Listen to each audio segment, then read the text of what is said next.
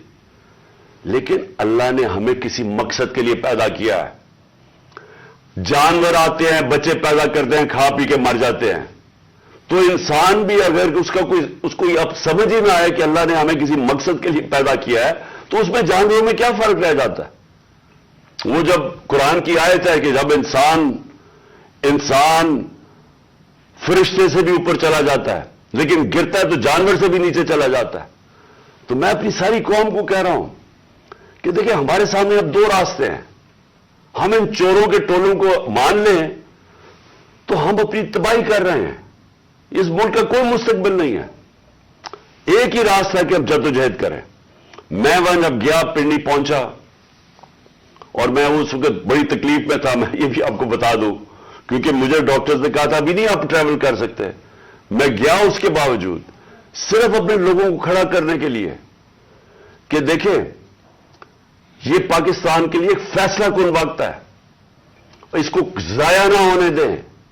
قوم میں بیداری آ گئی ہے. اور میں وہاں 2 میں چیزیں کر سکتا تھا. ہم وہاں دھرنا بھی دے سکتے تھے, لاکھوں لوگ تھے. ہم وہاں اسلام آباد کے اوپر بھی جا سکتے تھے, اتنے لوگ تھے. ہم اسلام آباد میں خون خرابہ ہونا تھا وہاں, اور کئی دفعہ لوگ چاہتے ہیں کہ خون خرابہ ہو, لاشیں گریں تاکہ وہ جناب ان کی تحریک اور اٹھ جائے. میں یہ نہیں چاہتا تھا. میری ساری سٹرگل آئین اور قانون کے بیچ میں ہے. میں کبھی اس سے باہر نہیں نکلا. اور میں نے اس لیے فیصلہ کیا کہ بجائے ہم وہاں جائیں اور توڑ پھوڑ ہو اور تباہی ہو, میں نے فیصلہ یہ کیا کہ ہم جو 2 اسمبلی اب قربان کرتے ہیں اپنی 2 اسمبلیوں کو, ہم قربان کرتے ہیں اپنے ملک کے لیے. اور اس لیے کرتے ہیں کہ ان کو جب 66% پاکستان میں الیکشن ہوگا, جب ہم ان 2 اسمبلیوں سے نکلیں گے, جو میں بھی بتانے لگا ہوں کب نکلیں گے, 66% پاکستان میں الیکشن ہوگا.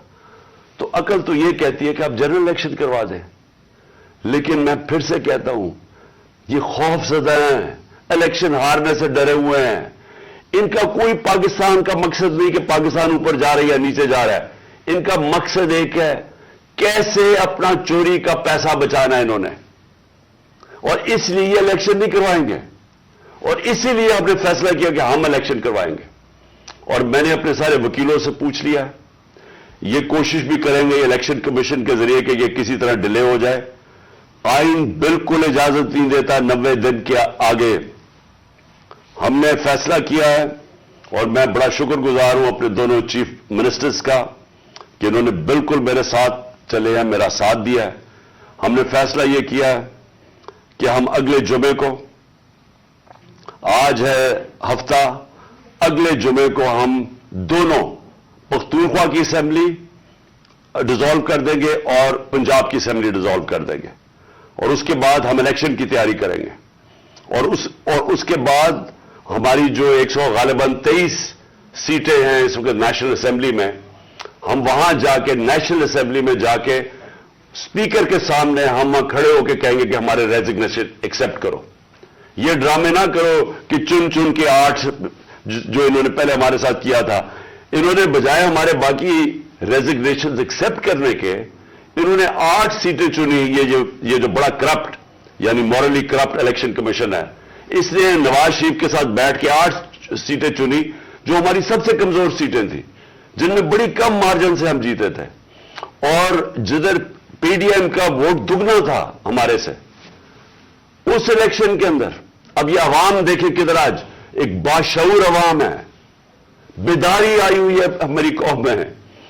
پتا ہوتے ہوئے کہ میں نے اسمبلی میں نہیں, میں 8 سیٹوں پہ لڑا, پتا ہوتے ہوئے کہ میں نے اسمبلی میں نہیں جانا, اس کے باوجود میری قوم نے مجھے سارے 8 کی 8 سیٹوں پہ جتایا, 7 سیٹوں پہ جتایا. اور ایک جو کراچی کے اندر سیٹ تھی ذرا وہاں دیکھ لے, وہ الیکشن کمیشن کو وہ دھاندلی نہیں نظر آئے گی جس طرح انہوں نے پوری اسٹیٹ مشینری استعمال کی اور ووٹ باہر پھینک دیا جو ہر بار استعمال کرتا ہے. تو ہم نے یہ فیصلہ کر لیا.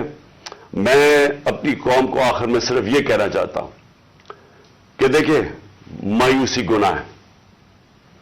آپ مایوس ہو کے گھر بیٹھ جائیں یا آپ باہر ٹکٹ لے کے کسی اور ملک میں چلے جائیں اور کوئی نوکری مل جائے, یہ میری نظر میں یہ ایک انسان اپنی جو ڈیوٹی ہے معاشرے کو اس سے بھاگتا ہے.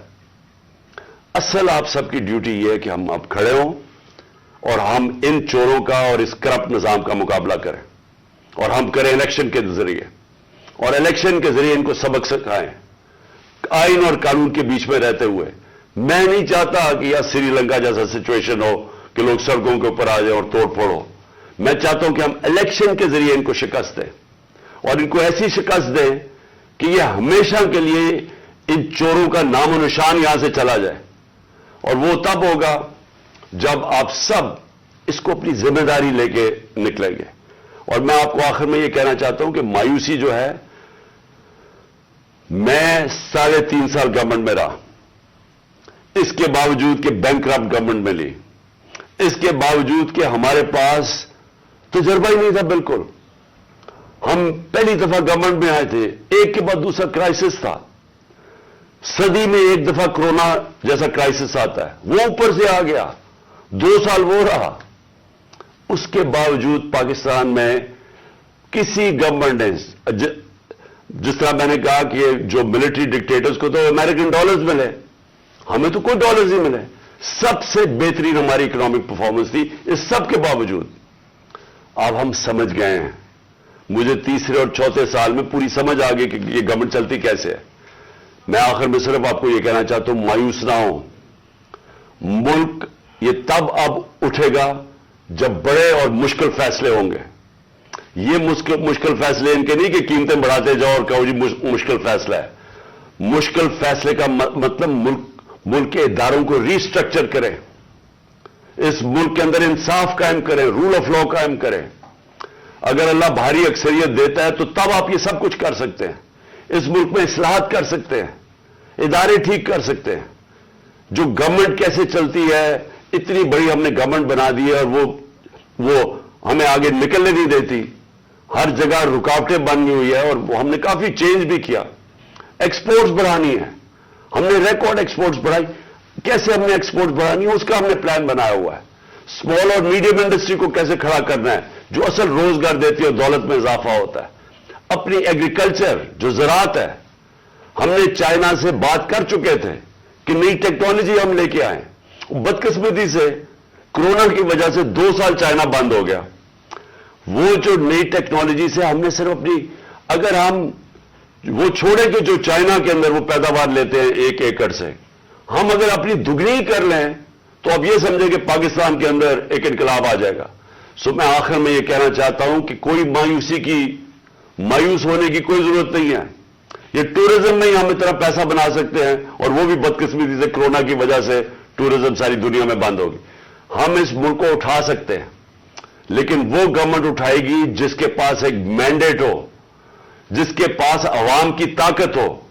اور اس اللہ کے بعد اس ملک کے جو وارث ہے وہ عوام ہے, اور کوئی نہیں. عوام اس ملک کی وارث ہے, اور میں آپ میں سے ہوں. ہم نے اس عوام نے ایک قوم بن کے ہم نے اس مشکل وقت سے نکلنا ہے. اور لیکن وہ نکلیں گے تب جب اس ملک کے اندر صاف اور شفاف الیکشن ہو, اور اس کے لیے ہماری اب جدوجہد جاری رہے گی. میں آپ سب کو